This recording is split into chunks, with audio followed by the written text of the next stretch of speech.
여러분 안녕하세요. 롱장입니다. 전세 사기 문제는 과연 어떻게 돼가고 있을까요? 지난 영상에서 제가 여러 번 말씀을 드렸지만 전세 사기 문제는 해결이 거의 불가능합니다. 왜 그러냐면 저는 단순한 이론이에요. 당연히 피해자분들 입장에서는 이걸 어떻게든 좀 때려잡아서 해결을 해야 되겠지만 저는 제가 직접 상담을 해본 입장에서 분명히 말씀드릴 수가 있습니다. 전세 사기 피해를 당한 분들은요. 다른 거는 원하지 않으세요. 왜냐면 별 도움이 안 돼요. 보증금을 돌려받길 원한단 말이에요. 그리고 저도 사기를 당해봤지만 제가 원하는 건 만나거나 사과를 받는 게 아니고 국가의 뭔가 짜잘짜잘한 지원이 아니고 저는 제 돈을 돌려받기를 원해요. 그런데 물론 성격도 다르고 그 죄의 악질도 다르겠지만 전세 사기는요. 어쨌건 간에 사기예요. 그러니까 안 없어져요. 여러분 한국 사회에서 사기가 없어질 수 있을 거라고 생각하세요? 없습니다. 계속 있어요. 왜 그러냐? 사람은 사람을 속이거든요. 그렇기 때문에 전세 사기는 많을 때도 있고 적을 때도 있지만 없어지진 않아요. 그리고 저는 이렇게 믿어요. 전세 사기에 이용될 수 있는 시장의 구조를 만들어주지 않으면 얘는 줄어들어요. 왜냐면 이 사기를 치는 인간들은요. 계산기를 돌려요. 지금 시장 판에서 내가 얼마나 해먹을 수 있을지 판을 짜고 판을 키웁니다. 요즘 주가 조작 있잖아요.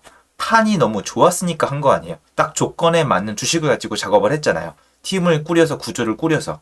마찬가지로 전세 사기도 아무 데나 치는 게 아니고 판이 만들어지면 칩니다. 예를 들어 드릴게요. 제가 늘 노래를 부르는 것처럼 빌라의 매매가가 3억인데 전세가가 1억 5천이면 이렇게 대형으로 전세 사기 못 칩니다. 그런데 정부는 이걸 고칠 마음이 없죠.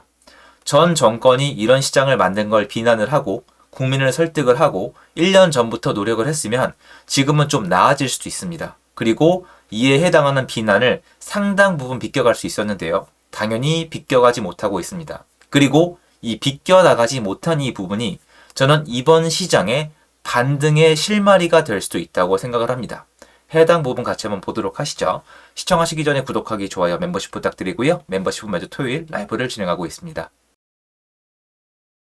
원희룡 장관님이신데요. 보증금 지원이랑 단순 미반환 구제 불가는 범정부적인 합의라고 말씀을 하셨고요.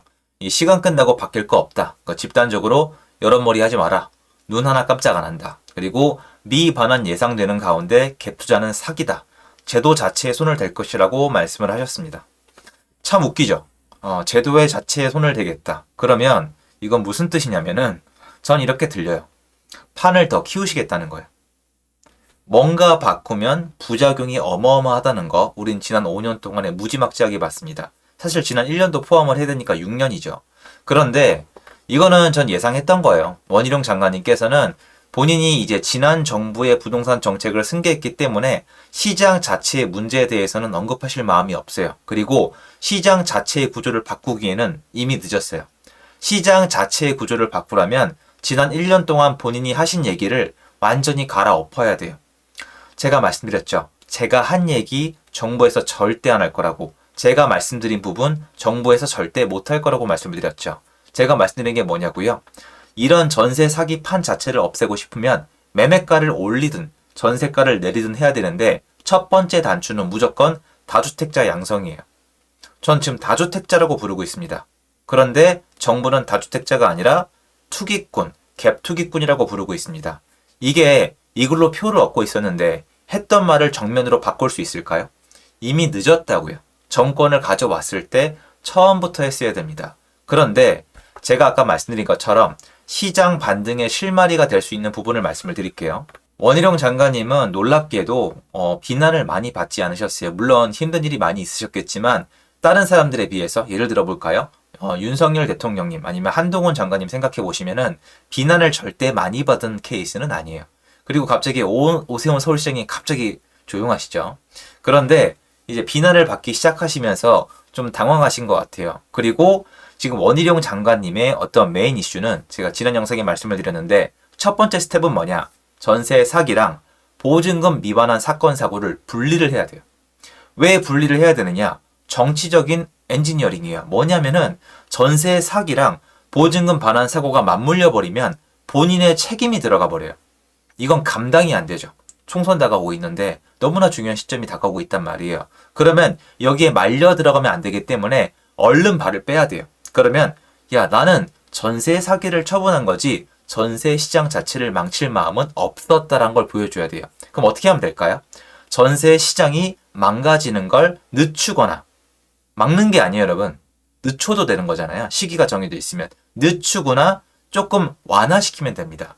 그런데 아무리 생각을 해봐도, 여러분, 아무리 생각을 해봐도 방법이 없죠. 전세금 보증사고 지금 어떻게 막을 건데요? 방법은 뻔해요. 대출을 풀어주거나 아니면은 이 다주택자를 양성을 하거나. 다주택자 양성을 하는 건 무슨 뜻이냐면은 시장의 유동성을 풀어서 사람들이 거래를 더 활발하게 하면서 전세가랑 매매가랑 벌어지면은 사람들이 믿고 택할 수 있거든요. 예를 들어서 한 아파트가 지금 이런 데가 많아요. 아파트가 3억인데 전세가 2억 5천이에요. 그러면 5천만 원밖에 갭이 없으니까 경매로 넘어가게 되면 보증금에 이 뭔가 손해가 생긴단 말이에요. 그런데 여기 다주택자가 막 들어가면은 맞아요, 여러분. 가격이 올라가요.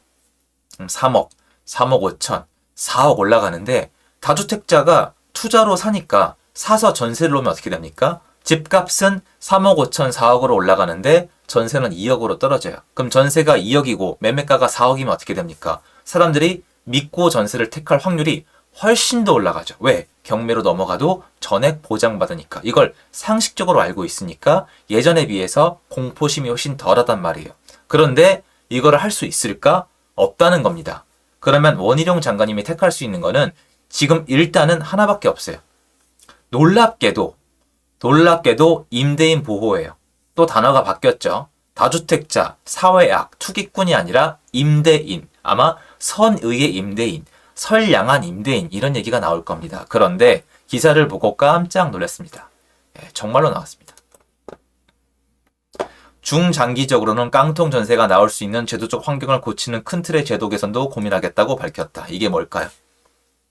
여러분이 원희룡 장관님 머리 안에 들어갈 게 아니라 생각을 해보세요. 깡통 전세가 나올 수 있는 제도적 환경을 고치는 큰 틀의 제도 개선. 그런데 제가 얘기하는 것만 들으시면 안 돼요. 왜냐면 제가 봤을 때 원희룡 장관님은 저랑 생각하는 방식이 완전히 다르세요.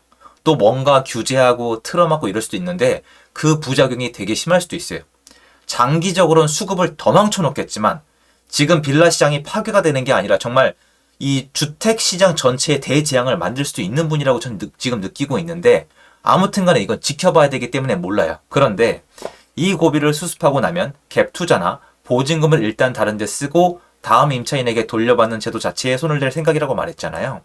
이거는 제가 감히 원장관님께 한 말씀 드릴게요. 장관님, 생각을 해보세요. 내가 선택사항이 있어요. 빌라가 3억짜리예요. 그리고 전세를 놨어요. 그리고 전세를 놓은 다음에 이 보증금을 받아서 내가 개인적으로 써요. 그리고 뒤에 세입자한테 받아서 이 사람 전세금을 돌려줬어요. 지금 전세 사기가 빈번하니까 이렇게 들으면 되게 나빠 보이겠지만 그럼 여쭤볼게요.